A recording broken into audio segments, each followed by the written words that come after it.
Ini nama saya ya, Prihartono Setia Wibowo ya. Oke ya.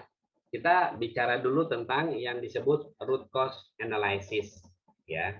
Dalam bahasa improvement ya, root cause analysis ini yang kita sebut analisa akar masalah ya.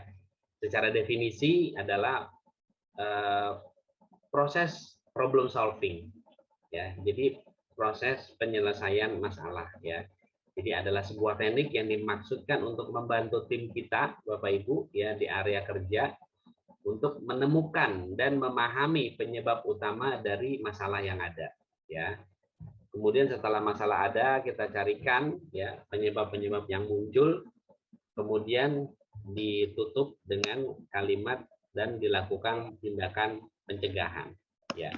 Bahasa ISO 9001 2015 ya, antara corrective action, correction ataupun preventive action itu sebenarnya berbeda.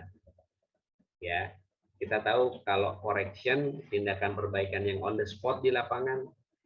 Kalau corrective action kita lakukan tindakan perbaikan yang saat itu terjadi. Kemudian kalau preventif ini adalah melakukan pencegahan. Ya, belum terjadi tapi kita sudah bisa prevent, sudah bisa cegah ya. Tetapi dalam kalimat ini saya memakai kalimat corrective action karena kita orang Indonesia biasanya baru ngeh. Ya, baru ngeh itu masalah ketika kita diterjang masalah itu. Ya. Contoh begini, kita Bapak Ibu ya mungkin semua pernah merasakan bagaimana berkendara motor ya.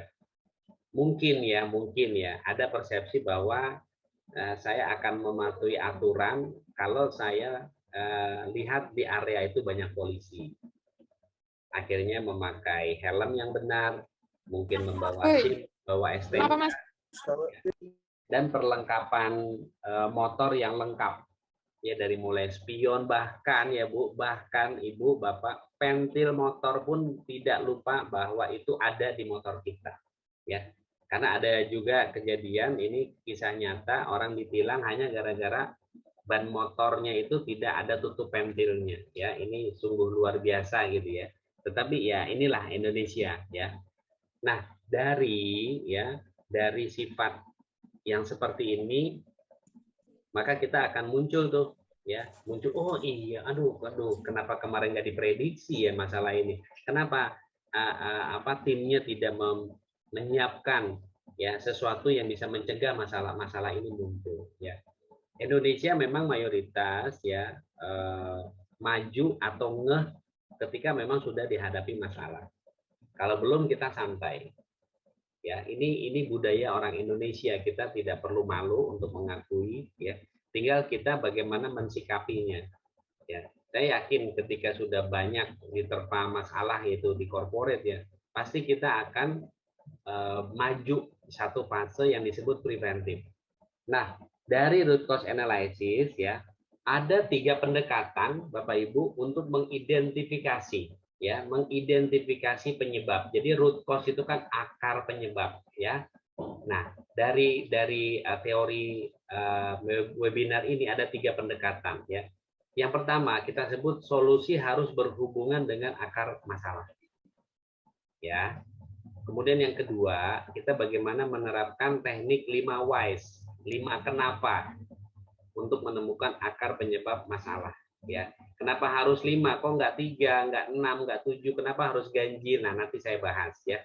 Kemudian yang terakhir adalah gunakan cause and effect diagram. Jadi diagram sebab akibat.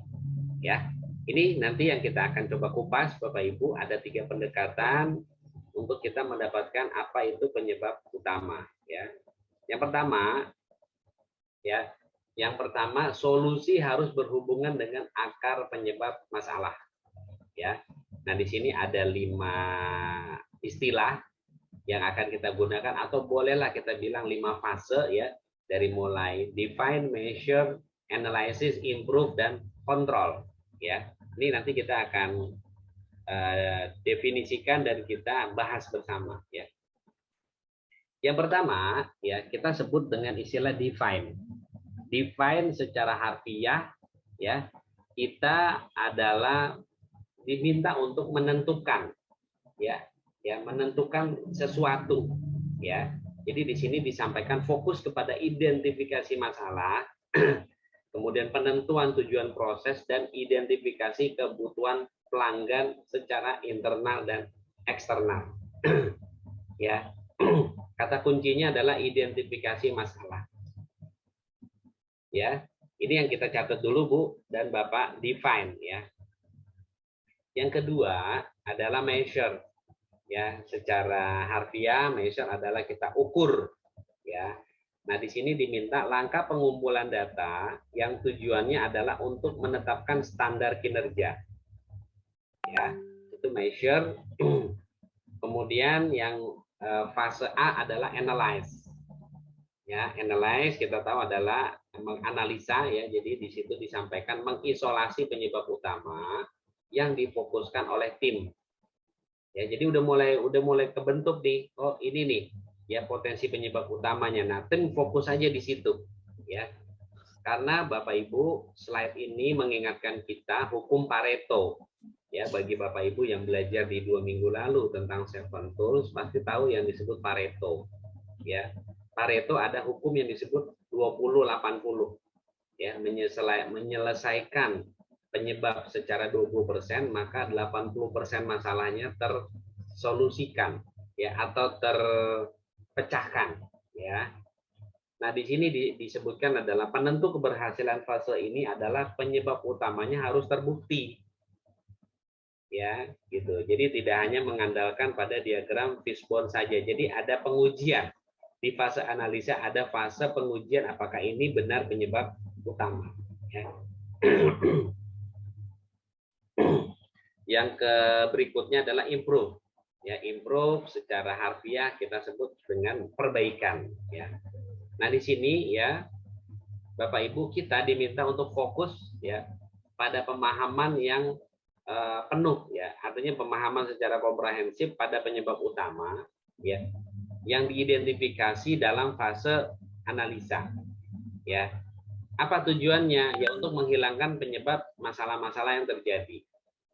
Ya. Nah, boleh juga di tahap improve ini sering kita kenal dengan yang disebut trial ya atau uji coba.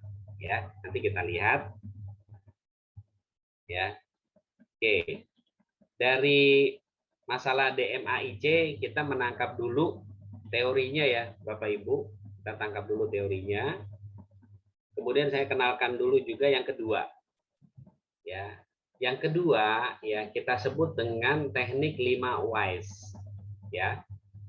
5 whys ini Bapak Ibu pasti yang berasal ya atau pernah belajar kultur Jepang atau pernah bahkan masih bekerja di perusahaan Jepang ya pasti terkenal dengan konsep 5 whys ya.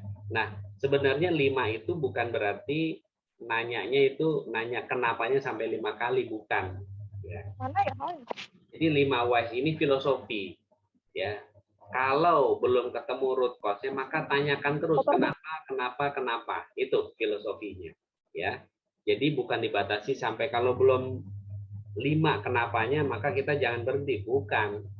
Ya, bahkan sampai 15 pun belum terbentuk ya atau belum ketemu akar penyebabnya maka berhenti. Ya, tetapi kalau sudah di 4 aja kita sudah selesai, sudah ketemu ya sudah berhenti di 5 di kenapa yang keempat. Gitu ya, Bapak Ibu ya. Oke. Jadi pertanyaan mengapa ya merupakan sebuah proses paling dasar dari penalaran fundamental dalam diri seseorang. Ya. Setidaknya seperti itu yang digulirkan ya oleh Goldstein dan Levin ya. Jadi menganggap bahwa problem solving itu bagian yang kompleks dari semua fungsi intelektual kita, Bapak Ibu ya. Di slide ini saya juga akan sampaikan ketika ada problem di corporate gitu ya. Sering kali kita menanyakan misalnya terjadi contoh lain produksi mati dengan sendirinya tapi bukan dari listrik ya, dari jaringan listrik ya.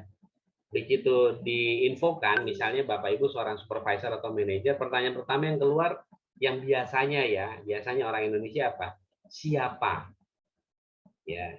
Jadi siapa yang melakukan, siapa yang terlibat.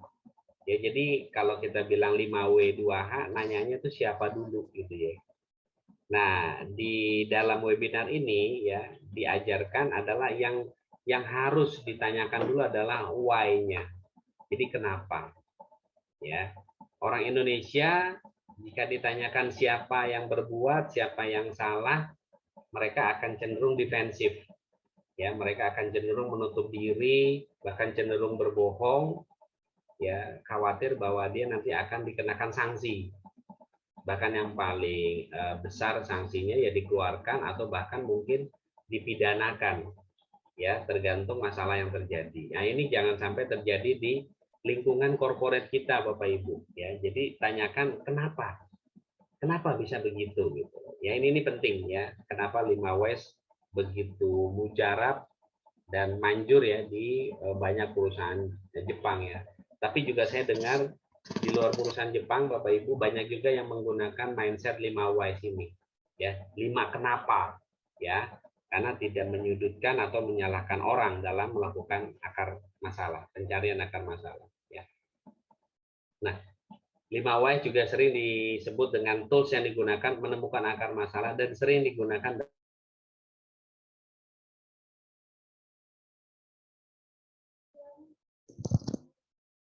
Bapak Ibu, kita perlu adopt ya. Jadi di sini disampaikan ya, tulis masalah yang ada di perusahaan kita, perusahaan Bapak Ibu secara spesifik. Ya, macam-macam, silakan saja. Misalnya orang HRD, udah karyawan sering telat, karyawan sering bolos, cuti tanpa izin. Nah, misalnya gitu ya. Orang produksi rejectnya tinggi, materialnya boros, sering terjadi kecelakaan kerja di mesin misalnya. Ya. Orang maintenance misalnya terkendala jadwal preventif yang sulit ketemu sama orang produksi ya. Kebutuhan lubrikan meningkat ya. Kemudian skill ilmu orang maintenance masih kurang dan sudah silakan ya. Orang finance accounting gitu ya, oh ada yang belum mengerti tentang pajak gitu kan, ada yang menemukan kesulitan bagaimana menuliskan atau membuat laporan profit and loss ya, dan seterusnya ya. Tuliskan Bapak Ibu secara spesifik ya.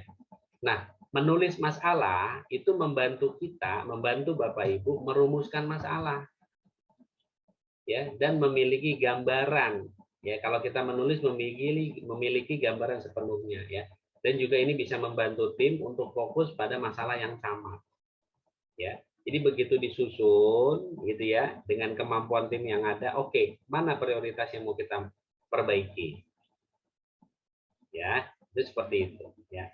Nah, yang kedua di situ disebutkan kita buat pertanyaan kenapa masalah terjadi dan tuliskan jawabannya di bawah pertanyaan tadi ya. Ini yang kita sebut yang banyak gitu ya, perusahaan Jepang gitu ya, atau di luar perusahaan Jepang yang memakai konsep ini kita sebut brainstorming. Ya, brainstorming, tukar pikiran, diskusi ya, bahwa masalah ini terjadi kenapa. Ya, walaupun belum tentu itu root cause. Ya, ini yang perlu kita lakukan ya sama tim ya. Ya, itu yang kita sebut brainstorming ya. Nah, yang fase ketiga ya, jika jawaban Anda tidak bisa mengidentifikasi akar penyebab ya, kemudian atau untuk timbulnya masalah, tanyakan lagi kenapa dan tuliskan lagi jawaban Anda. Jadi fase nomor 3 ini seperti mengulang fase nomor 2. Gitu ya, Bapak Ibu ya. Tentunya kita supaya lebih akurat dan spesifik, maka libatkan tim ya dalam penyelesaian masalah. Nah, biasanya masalah yang dianggap berat ya, itu perlu melibatkan banyak bagian ya. Tetapi kalau masalahnya sederhana gitu ya, tidak kompleks, maka mungkin hanya bagian atau orang-orang tertentu saja yang dibutuhkan. Ya, karena dengan kata lain, penyebab apapun yang muncul, yang dibutuhkan itu yang pertama kali harus ada siapa? Pemilik proses. Ya, masalah orang produksi ya harus ada orang produksinya. Masalah maintenance harus ada orang maintenance-nya. Masalah finance accounting ya harus ada orang finance accounting-nya. Ya, jadi sangat sangatlah lucu Bapak Ibu ya. Kalau masalah di satu departemen, divisi begitu ya, tanpa ada orang departemen atau divisi itu sendiri yang hadir gitu ya. Ini sangat apa namanya? Sangat tidak masuk akal gitu ya, maka dilibatkan. Nah, orang-orang di luar itu yang dirasa ya, bisa membantu, kita hadirkan ya, supaya kita punya satu kepastian bahwa masalah ini memang betul-betul bisa diatasi ya.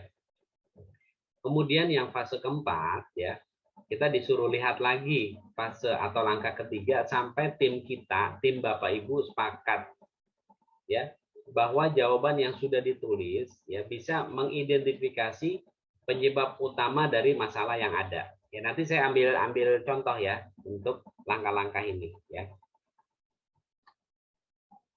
Kemudian yang ketiga kita sebut dengan menggunakan cause and effect diagram atau diagram sebab akibat. Ya. Oke, sebelum kita melihat ikan dan tulang-tulangnya begitu ya di bagian atas, kita lihat dulu apa yang dimaksud cause and effect diagram ya. Oke. Cause and effect diagram Bapak Ibu ya, atau diagram sebab akibat ya. Ini hasil brainstorming tim kita ya, atau orang-orang yang terlibat dalam penyelesaian masalah yang kita tulis dalam diagram sebab akibat ini ya. Kita ambil contoh ya yang digambarkan ya. Di bagian kepala itu tertulis membuat conveyor, pipa dan shaft. Ya, ini contoh masalah yang saya angkat dari proses manufacture. Ya, jadi perusahaan ini ada satu sub departemen yang disebut fabrikasi. Dan fabrikasi itu dia membuat pipa dan poros untuk conveyor.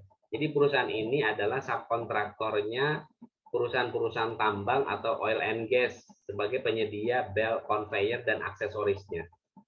Ya, kita tahu conveyor adalah sebuah mekanisme atau mesin lah kita bilang ya Bapak Ibu, yang menyalurkan atau memindahkan materi satu tempat ke tempat lainnya.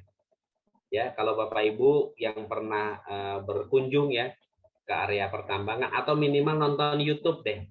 Ya, nonton YouTube bagaimana proses pertambangan di Indonesia itu pasti membutuhkan yang disebut conveyor. Ya. Jadi convey ya, alat itu bersifat convey, jadi memindahkan material satu ke tempat lain, jadi berupa ban berjalan ya, baik itu bebatuan, mungkin juga hasil eksplorasi eksplorasi dari hasil bumi kita ya. Nah, biasanya di tambang itu yang akan diambil apa sih? Ya hasil-hasil tambang. Ya paling tinggi nilainya adalah emas, kemudian ada bauxite, ada nikel dan seterusnya ya. Nah, mereka punya masalah tuh dalam pembuatan conveyor, pipa dan shaft ya. Nah, mereka brainstorming, mereka udah tahu nih Bapak Ibu tools yang ingin dipakai, yaitu fishbone dengan mengurai yang disebut 4M1E. Ya, kalau Bapak Ibu orang manufacture, 4M1E ini hal yang biasa. Ya, nanti saya juga akan cerita bagaimana di luar non manufacture apakah kita juga perlu memakai 4M1E ya. Tapi saya bahas ini dulu ya. Nah, 4M1E itu di mana 4M-nya adalah mesin, kemudian material, kemudian manusia sebagai resources-nya, human resources-nya, kemudian metodenya bagaimana, dan E adalah environment. Environment adalah lingkungan ya. Kalau kita pakai Indonesia bisa menyebutkan 4M1L, kalau kita pakai bahasa Inggris 4M1E ya. Nah, masing-masing faktor penyebab seperti di misal mesin. Ya, di situ disampaikan tulang pertamanya adalah blade ya, blade mesin berpotensi patah karena material kurang senter. Ya, di sisi lain di faktor mesin disebut beban motor mesin berat. Ya, ini hasil brainstorming dari tim ya yang ingin mencari akar penyebab masalah. Ya, mereka menyimpulkan faktor mesin adalah karena blade dan beban motor. Ya, nah untuk masalah detailnya dari yang disebut subtulang, blade dan beban motor itu bisa lagi diuraikan. Ya, ketika tim ini merasa kenapa juga beban motor mesin berat, kenapa juga blade mesin kok berpotensi patah. Ya, nah pertanyaan 5 whys itu di situ ditanyakan, kenapa beban motor mesin berat, kenapa blade mesin berpotensi. Ya, kalau belum terjawab why-nya Bapak Ibu, maka tulangnya terus harus dikembangkan. Ya, jadi tulang masing-masing tulang dengan tulang itu harus berbentuk secara visual ya, harus berbentuk 90 derajat. Ya, jadi saya contohkan dengan tangan saya, misal tulangnya begini, maka kita bisa bisa mengambil arah panahnya begini, ya, atau miring sedikit nggak apa-apa, tapi menyodok ke arah panah yang untuk di atasnya, ya. Jadi nanti kalau di sini begini lagi, ya, tangannya begini gini lagi, terus begitu sampai ketemu akar masalah, ya. Nah, jika Bapak Ibu di masing-masing faktor kita sudah bisa menentukan akar penyebabnya, maka lingkarilah atau tandai di bagian akhirnya. Jadi why terakhir itu yang sudah merasa ini udah nggak ada why lagi nih. Ya, jawaban dari why itu sudah mentok di sini. Nah, itulah root cause-nya. Ya, jadi sekali lagi saya ulang ya. Setelah brainstorming, setelah meeting dengan tim gitu ya, ketemu ya satu tulang yang tidak bisa lagi terjawab why-nya. Jadi kita dan tim tidak bisa mengungkapkan why, kenapa lagi, oh berarti itu sudah mentok. Nah, kalau sudah mentok, itulah yang disebut root cause. Ya, nah root cause itulah Bapak Ibu yang kita ambil corrective action-nya. Ya, jadi sebenarnya di halaman ini filosofi webinarnya sudah saya sampaikan. Ya, tinggal bagaimana nanti contoh video ataupun penyelesaian masalahnya seperti apa. Ya, masuk ke material ya, di slide ini tertulis permukaan hasil potongan miring ya, ukuran materialnya kurang presisi, ada juga material jatuh bisa mengakibatkan material rusak ya, terus digali sampai manusia, metode dan lingkungan ya. Akar arah panah terakhir yang sudah tidak bisa lagi dipikirkan why-nya itu adalah root cause. Nah, setelah dapat baru kita bikinkan tabelnya ya. Nanti saya berikan contoh ya. Ini kita pahami dulu tools atau alat penunjangnya supaya kita memahami dulu ya Bapak Ibu bahwa bagaimana cara menyelesaikannya. Ya. Nah, tadi saya sampaikan ini proses manufacture ya. Kalau non manufacture misalnya Bapak Ibu kantornya bisnisnya trading atau services. Ya, biasanya kita ambil services lah ya. Services itu kalau kita hanya jual putus dari vendor atau bahkan dari prinsipal kalau barang itu import, maka biasanya faktor material ya, faktor material itu bisa dihilangkan. Ya, atau bahkan faktor mesin bisa dihilangkan. Kenapa? Karena kalau trading itu kan dia tidak lagi banyak proses lagi di internal company mereka. Kenapa? Karena begitu datang kirim, ya kan, dicek memang bagus gitu ya, kemudian langsung dikirim ke customer. Ya, jadi jarang ada proses-proses yang begitu ribet kalau di services, ya. Atau bahkan di trading juga nggak begitu ribet, ya. Jadi jual putus kirim dan seterusnya, ya. Nah, jadi baik mesin atau material yang dirasa tidak bukan effort gitu ya atau bukan upaya perusahaan Bapak Ibu, maka mesin material bisa dihilangkan ya. Nah, itu ada juga yang mengajarkan bisa diganti dengan hal lain, misalnya katakan apakah perlu kita masukkan prosedural ya, regulasi, itu silahkan ya, tergantung bagaimana Bapak Ibu mengukurnya. Tapi biasanya prosedur regulasi itu suka dikaitkan dengan bisnisnya trading dan services ya. Kemudian kalau metode saya rasa ini masalah mendasar, bisnis apapun rasanya walaupun setingkat artificial intelligence gitu ya Bapak Ibu yang mengedepankan proses digital gitu ya dengan robot, tapi pasti ada manusianya. Ya, jadi manusia nggak akan hilang di bisnis apapun ya. Kemudian metode juga sama. Bisnis apapun selalu punya metodologi. Ya, cara menggunakan, cara mengoperasikan, cara mengeksekusi itu masuk dalam ranahnya metode ya.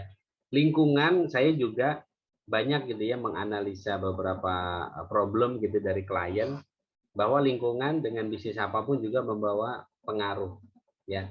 Baik lingkungan yang kita bilang sifatnya untuk produk maupun lingkungan yang sifatnya untuk manusia, ya, baik itu lingkungan kerja, ya, kemudian kondisi psikologi, kondisi fisik itu juga masuk dalam ranah environment, ya.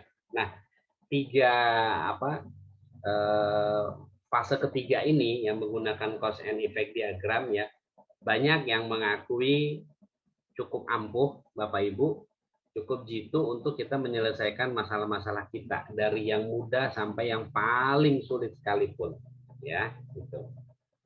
Nah, concern kita Bapak Ibu, misal kita sebagai leader, ya, leader dalam arti leader orang yang memimpin menyelesaikan sebuah masalah, ya, biasanya begini, ya, masalah semakin kompleks atau semakin tinggi, ya, maka biasanya ya dibutuhkan orang, ya, atau pejabat untuk mengambil keputusan juga tertinggi, ya. Contoh gini, ya, di sebuah proses manufacture ada mesin yang kita sebut mesin bubut, ya, atau dalam bahasa mekanikal kita sebut turning mesin, ya, mesin turning, ya, kita seringnya menyebut dengan mesin bubut, ya.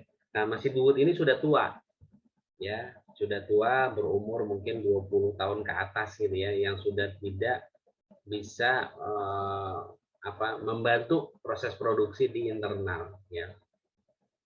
Nah, suatu ketika proses produksi bermasalah dengan mesin tua ini gitu ya. Kemudian di meeting gitu kan, akhirnya butuh investasi. Ya, butuh diganti dengan mesin baru. Nah, untuk investasi yang dengan ya biaya yang tidak murah, biasanya kita perlu melibatkan level-level yang tinggi, ya, karena di sana akan keluar gitu ya biaya yang besar, maka butuh level yang cukup tinggi. Nah, biasanya hal-hal seperti ini yang perlu ada satu jenjang struktural.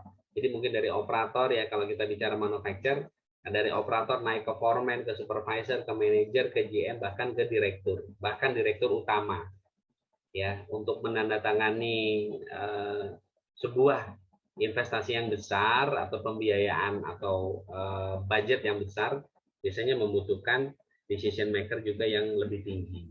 Ya, itu perlu Bapak Ibu, ya, karena biayanya tidak murah begitu, ya.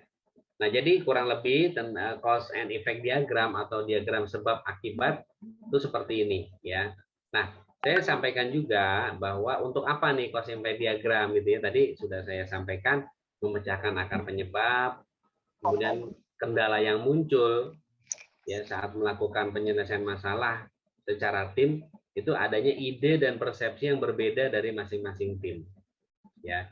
Ingat Bapak Ibu, di poin kedua ditanamkan nih sama modul ini bahwa dalam melakukan brainstorming, tukar ide atau gagasan, pasti ada fase yang disebut tidak sama, tidak sesuai, atau bahkan persepsinya berbeda. Itu pasti. Ya. Nah, makanya itulah indahnya berdebat, indahnya brainstorming itu di sana. Ya. Jadi kita lebih bijaksana ketika ketemu rekan atau partner yang mungkin pendapatnya bisa berbeda dengan kita. Ya, makanya kenapa butuh ada satu leader di sana, orang-orang yang lebih tinggi posisinya untuk bisa membantu mengurai sebenarnya mana yang tepat, ya. Brainstorming ini mana jawaban-jawaban yang tepat, ya. Terus yang ketiga, di situ disampaikan bahwa fishbone diagram itu membantu menampilkan secara visual sumber-sumber penyebab masalah sehingga tim jadi lebih mudah Bapak Ibu.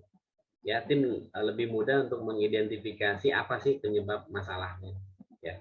Jadi sederhana, jadi paling mudah ya fishbone diagram ini kita minta kepada tim kita coba untuk melakukan brainstorming dengan fishbone diagram. Ya. Nah, coba dalam cause and effect diagram ini ya minta sama tim ini bagi yang belum belajar ya Bapak Ibu dengan cause dan effect diagram, Jangan mempermasalahkan hal-hal yang bukan prinsipil. Ya, jadi misalnya gini, Bapak, Ibu, apakah ini misal anak buahnya pada nanya gitu ya. Bapak, Ibu, memang apakah harus ikannya model hiu begini? Apakah kepalanya harus ke kiri? Apa nggak boleh ke kanan atau ke bawah, ke atas? Nah, ini bukan hal yang prinsipil. Ya, gitu. Yang paling prinsipil adalah mau itu cuma garis tangan saja, kemudian dibikinkan cabang-cabang, no problem. Ya, saya ingin ya selama puluhan tahun gitu ya Bapak Ibu membahas materi ini, saya ingin mengantarkan para peserta itu memvisualisasikan yang disebut fishbone. Yang namanya tulang ikan ya sudah, ikannya digambarkan supaya jelas, oh apa sih maknanya gitu ya. Tetapi kalau sudah lama kita belajar, saya rasa mau ikan gurame, ikan patin, ya, ikan hiu, ikan paus itu no problem. Ya, tidak masalah dengan nama ikannya, tetapi yang paling penting ketemu atau tidak root cause-nya. Ya, ini hal-hal yang perlu kita pahami di root cause diagram. Ya. Oke, ini pendukung ya dari apa namanya fishbone tadi ya. Misal di faktor resources ya, human resources ya, tenaga kerja. Di sini hal ini berkaitan dengan kekurangan pengetahuan dan keterampilan dari sumber daya manusia. Ya, pokoknya Bapak Ibu bicara tentang kurangnya pelatihan, orang yang nggak kompeten, atau bahkan sudah kompeten gitu ya, melewati masa kompeten, tapi dia sudah tua. Ya, berpikir aja mungkin sudah sulit gitu, banyak ngaconya ngomongnya, ini juga masalah manpower. Ya. Kemudian yang kedua adalah mesin. Ya, juga boleh digolongkan dengan tools atau alat ukur juga boleh masuk ke dalam fase mesin atau peralatan ini ya. Jadi disebutkan mungkin tidak adanya sistem perawatan preventif mesin ya, kesesuaian mesin dengan speknya, mesin tidak dikalibrasi atau alat ukurnya atau toolsnya ya, silahkan nanti, dan beberapa hal lain ya yang berkaitan dengan mesin, alat ukur atau bahkan toolsnya ya. Kemudian metode kerja ya, ini terkait dengan apa? Prosedur. Ya, metodenya yang tidak benar, tidak jelas, tidak diketahui, tidak transparan, tidak cocok dan lain-lain. Ya, jadi selain prosedur juga mungkin fase langkah kerja. Ya, kalau sudah ber-ISO biasanya metode kerja itu dibuatkan yang disebut SOP, WI, form, spesifikasi dan seterusnya, ya. Itu metode kerja. Kemudian material, ya, material di sini adalah ketiadaan spesifikasi kualitas bahan baku yang digunakan.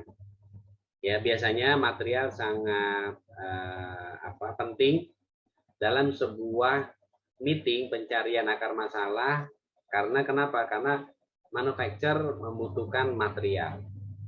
Ya, jadi mengolah raw material menjadi produk yang bernilai tambah. Ini kan definisi dari proses manufacture ya. Kemudian terakhir lingkungan kerja. Ya, jadi tidak memperhatikan kebersihan, lingkungan kerja tidak kondusif. Ya, ini bicaranya mungkin masalah lingkungan ya. Ya, kemudian lingkungan dalam arti lingkungan pergaulan, ya, kondisi kantor dan seterusnya. Terus kurangnya lampu penerangan, ventilasi yang buruk, kemudian bising dan seterusnya. Ini masalah-masalah yang biasanya terjadi di lingkungan kerja. Ya, ini sebagai alat bantu ya Bapak Ibu untuk mengurai masing-masing faktor tadi ya, manusia, mesin, metode kerja, material dan lingkungan ya. Oke. Nah, dari contoh ini saya ingin putar video Bapak Ibu ya sebagai gambaran bagaimana kita mengurai sebuah masalah ya. Saya mohon izin Mbak Siva untuk sharing video ke Bapak Ibu ya. Ini mohon disimak ya Bapak Ibu ya. Sudah terlihat Mbak Siva? Sudah terlihat Pak. Oke.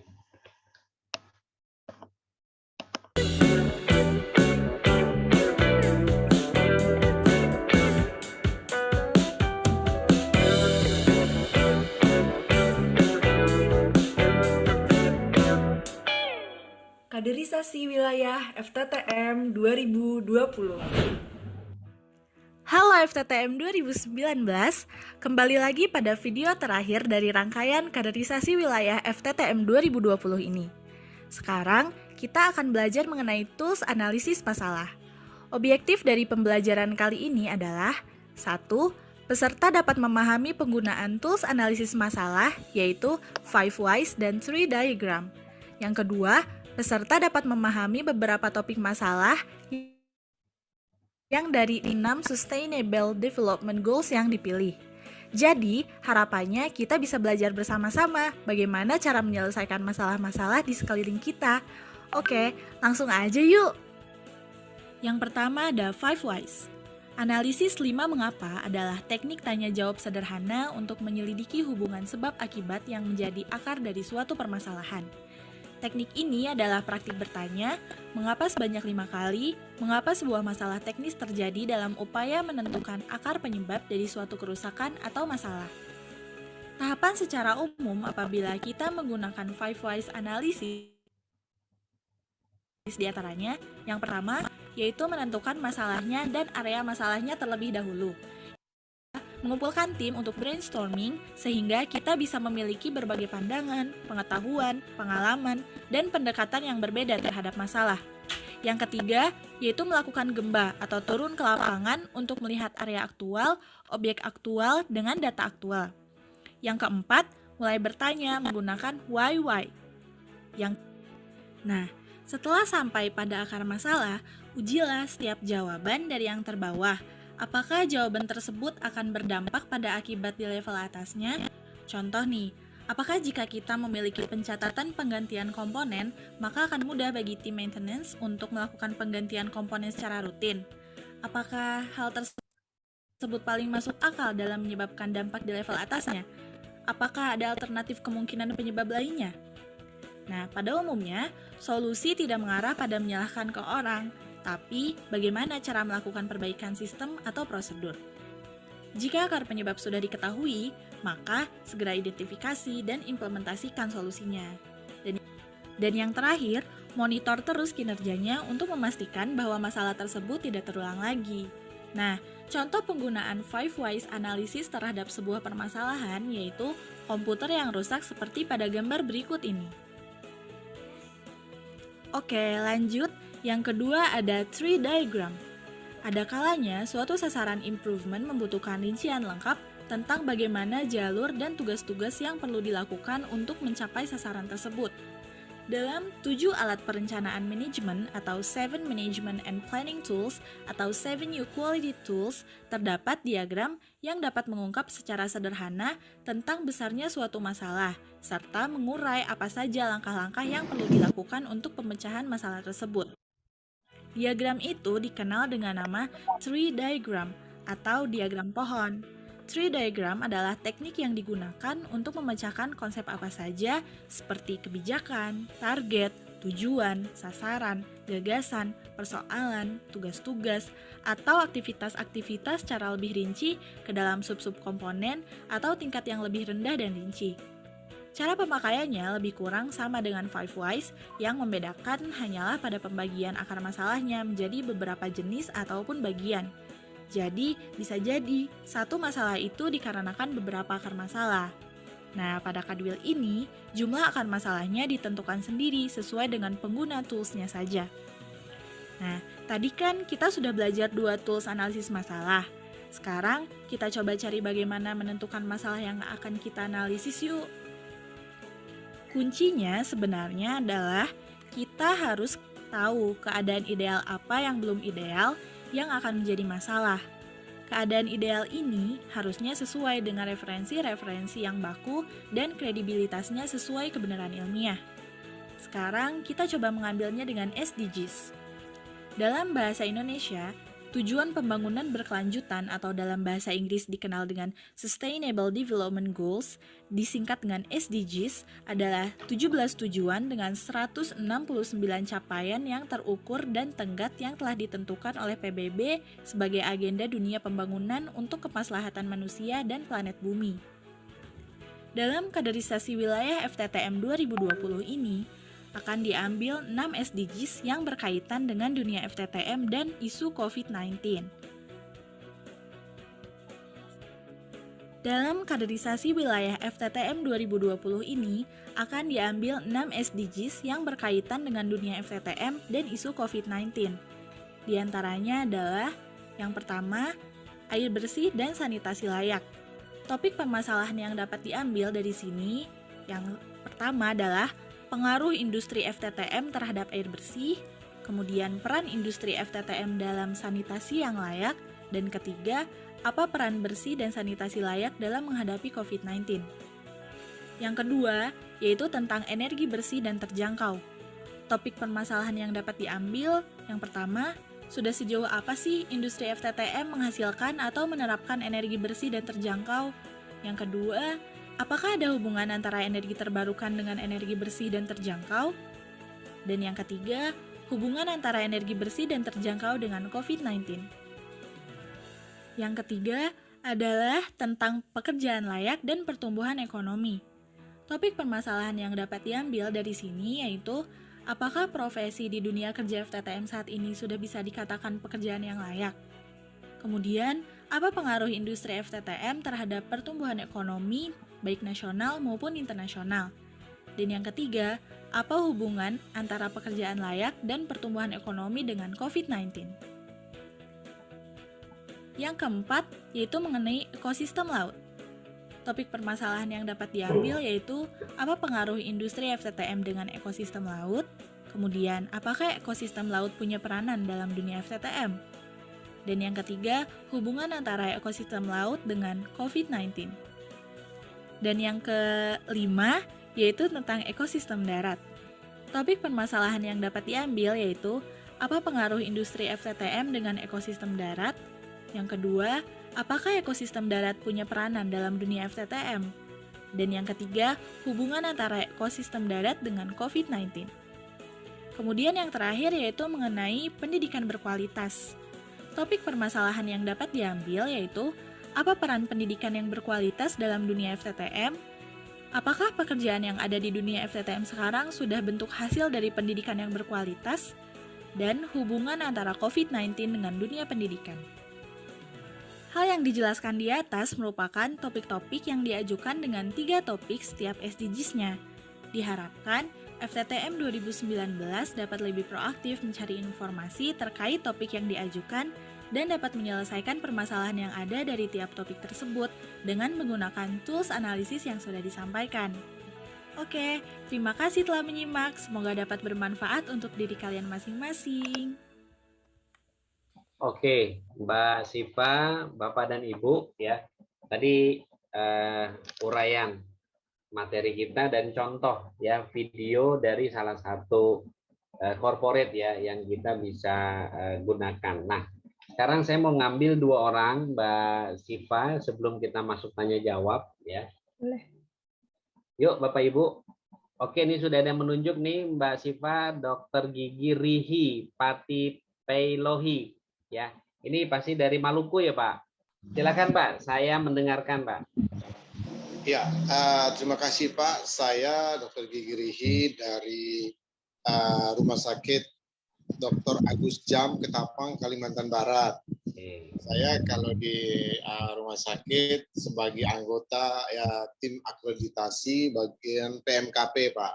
Oke.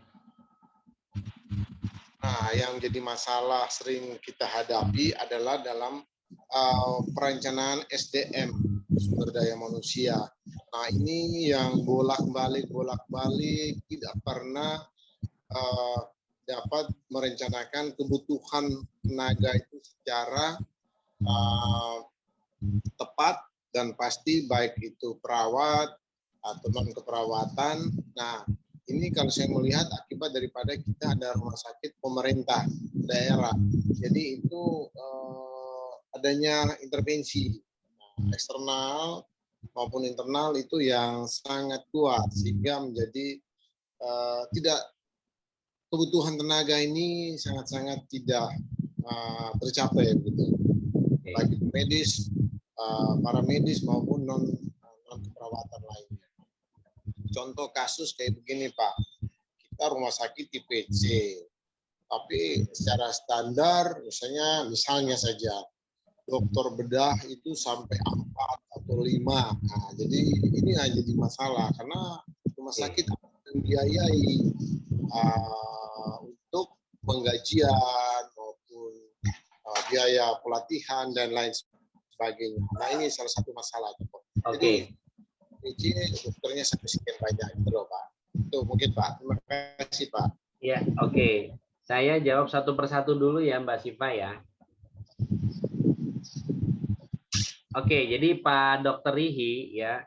Jadi saya sambil catat nih Pak. Jadi ada problem tentang bagaimana perencanaan SDM ya. Oke, Bapak nanti ini sebagai salah satu solusi ya Pak. Nanti bisa dipraktekkan ya. Di dalam sistem perencanaan SDM ada yang disebut MPP Pak, Manpower Planning. Ya, kebetulan saya juga masuk dalam skop konsultansi saya di SDM dan saya banyak membantu para klien di hal ini gitu loh ya. Jadi Bapak nanti bisa ya mencari satu literatur ya. Literatur ini banyak sekali Pak. Jadi Manpower Planning ya. Manpower Planning ini nanti Bapak membutuhkan tools yang disebut workload analysis, Pak. Ya.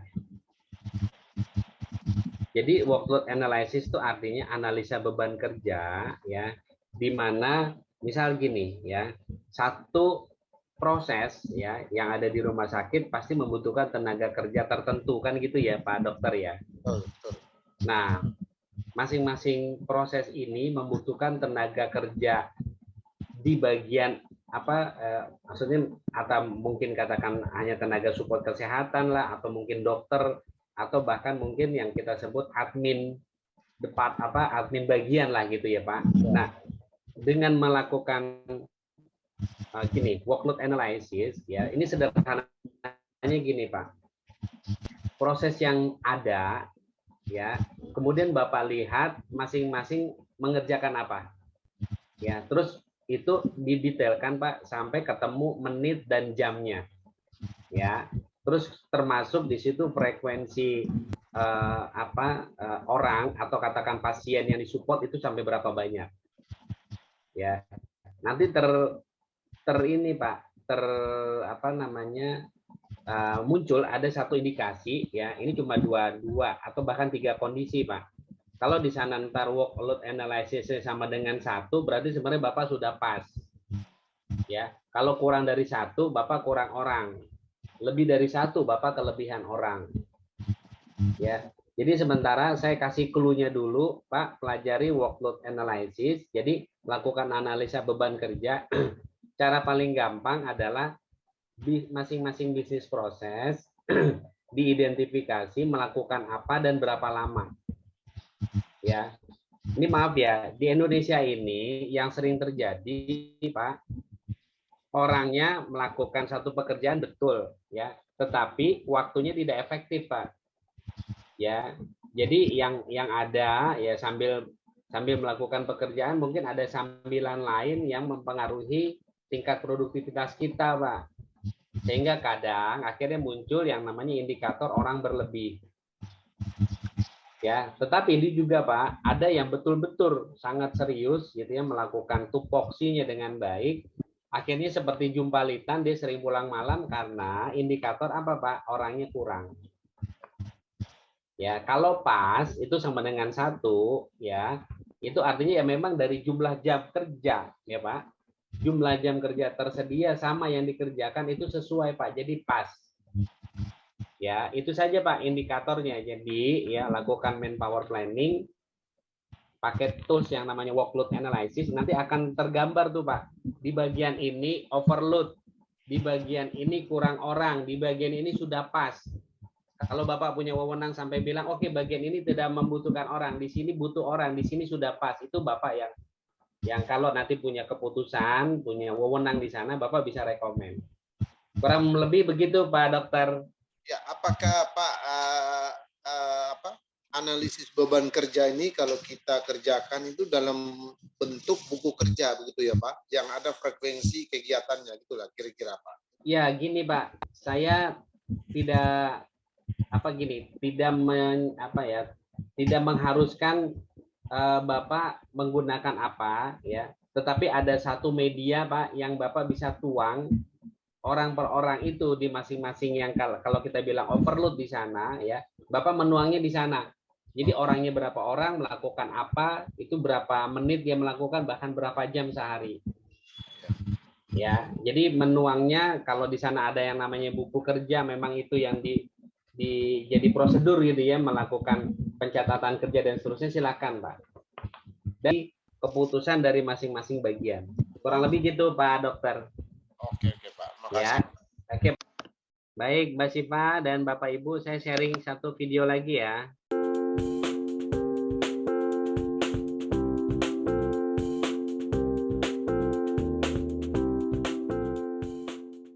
Saudara sekalian, salam jumpa. Tayangan video kali ini akan membahas mengenai pencegahan kecelakaan di tempat kerja. Setelah melihat tayangan ini, diharapkan Anda akan mampu memahami dan melakukan identifikasi, analisis, dan pencegahan kecelakaan di tempat kerja. Selamat menyaksikan dan salam.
Rekognisi adalah mengenal bahaya atau hazard di tempat kerja yang berhubungan dengan pekerjaan dan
Mudah-mudahan Bapak Ibu root cause analysis maupun corrective action dapat bermanfaat di seluruh skop bisnis yang Bapak Ibu lakukan.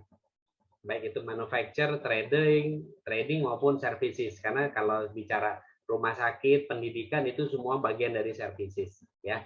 Begitu juga yang lainnya, ya.